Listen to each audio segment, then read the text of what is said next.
ആമേൻ ആമേൻ. യേശുവിൻ്റെ ഏറ്റവും പ്രിയമുള്ള കുഞ്ഞെ, ജോബ് 23:12 അവിടുത്തെ മൊഴികൾ എൻ്റെ ഹൃദയത്തിൽ ഞാൻ നിധി പോലെ കാത്തു സൂക്ഷിച്ചു. ദൈവത്തിൻ്റെ വചനം കേൾക്കുന്നവരാണ് നമ്മളെല്ലാം. ധ്യാനത്തിന് കുറിച്ചെടുക്കും, ബൈബിൾ വായിക്കും, ക്രമമായി വായിക്കും. പക്ഷെ അവിടുത്തെ മൊഴികൾ ഹൃദയത്തിൽ നിധി പോലെ സൂക്ഷിക്കാത്തത് കൊണ്ട് നമ്മുടെ ഹൃദയത്തിലൊന്നും ബാക്കി നിൽക്കുന്നില്ല. വചനം നമുക്ക് പരിചിതമാണ്, നമുക്ക് ഇഷ്ടമാണ്, പൂജ്യമാണ്, പവിത്രമാണ്, പരിപൂർണമാണ്, പുണ്യമായി കരുതും. പക്ഷേ നിധി പോലെ ഹൃദയത്തിൽ സൂക്ഷിക്കാത്തത് കൊണ്ട് വചനം നമ്മളിൽ അത്ഭുതം വിതയ്ക്കുന്നില്ല.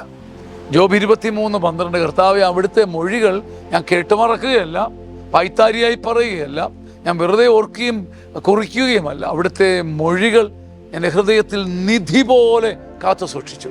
നിധി പോലെ കാത്തു സൂക്ഷിക്കുന്ന വചനം നിങ്ങൾക്ക് നിശ്ചയമായും, നമുക്ക് നിശ്ചയമായും പ്രതിഫലം നൽകും, പ്രകാശം നൽകും. ആമേൻ ആമേൻ ആമേൻ.